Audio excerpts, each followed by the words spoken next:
চলছে ভারত ও পাকিস্তানের মধ্যে যুদ্ধবিরতি, তবে উত্তেজনার রেশ এখনো কাটেনি। সম্প্রতি পাক সেনাপ্রধান বলেছেন, পাকিস্তান শান্তি চায়, তবে সম্মান রক্ষার্থে পাল্টা হামলা চালাতে দ্বিধা করবে না। অপরদিকে ভারত জানিয়েছে, দেশটির অপারেশন সিন্দুর এখনো শেষ হয়নি। এই পরিস্থিতির মধ্যেই ভারতে গুপ্তচর বৃত্তির অভিযোগে চলছে একের পর এক গ্রেপ্তার। পাকিস্তানের হয়ে গুপ্তচর বৃত্তির অভিযোগে 10 জনেরও বেশি নারী পুরুষকে গ্রেপ্তার করেছে ভারতের বিভিন্ন রাজ্যের পুলিশ।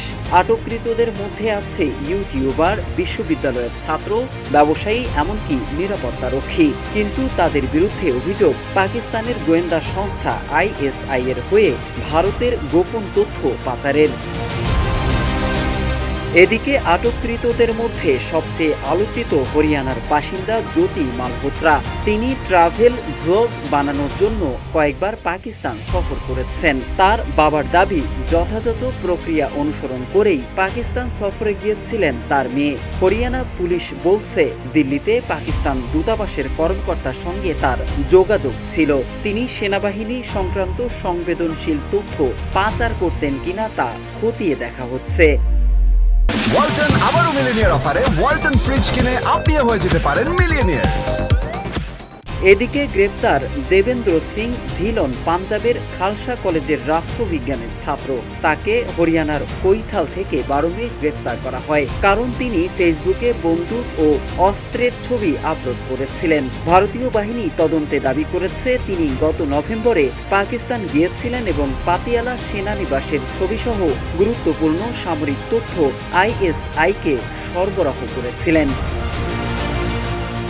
নিরাপত্তারক্ষী নওমান ইলাহিকে পানিপথ থেকে গ্রেপ্তার করা হয়েছে। তার বিরুদ্ধে অভিযোগ, তিনি পাকিস্তানি হ্যান্ডলারের সঙ্গে নিয়মিত যোগাযোগ রাখতেন এবং তথ্য সরবরাহ করতেন। তাছাড়া গ্রেপ্তার আরমান সম্পর্কে পুলিশ দাবি করেছে, তিনি দুই দেশের মধ্যে উত্তেজনার সময় গোপন সামরিক তথ্য পাকিস্তানে পাঠিয়েছেন। উত্তরপ্রদেশের বাসিন্দা গ্রেপ্তার ব্যবসায়ী শাহজাদার বিরুদ্ধে অভিযোগ, তিনি জাতীয় নিরাপত্তা সম্পর্কিত তথ্য পাকিস্তানে পাচার করতেন। গুজরাট পুলিশের জলন্ধর অভিযান থেকে গ্রেপ্তার মোহাম্মদ মুর্তুজা আলী সম্পর্কে পুলিশ জানিয়েছে, তিনি নিজে তৈরি করা একটি মোবাইল অ্যাপ ব্যবহার করে পাকিস্তানের ISI এর কাছে তথ্য পাচার করতেন। এছাড়া গুপ্তচর সন্দেহে পাঞ্জাব থেকে গাজালা ও ইয়ামিন মোহাম্মদকে গ্রেফতার করা হয়েছে। এই গ্রেফতারগুলো এমন এক সময় ঘটছে যখন পেহেলগামে ভয়াবহ হামলার পর ভারত পাকিস্তান সম্পর্ক আবার উত্তপ্ত হয়ে উঠছে। মোহাম্মদ সাইফুল ইসলাম, ইত্তেফাক।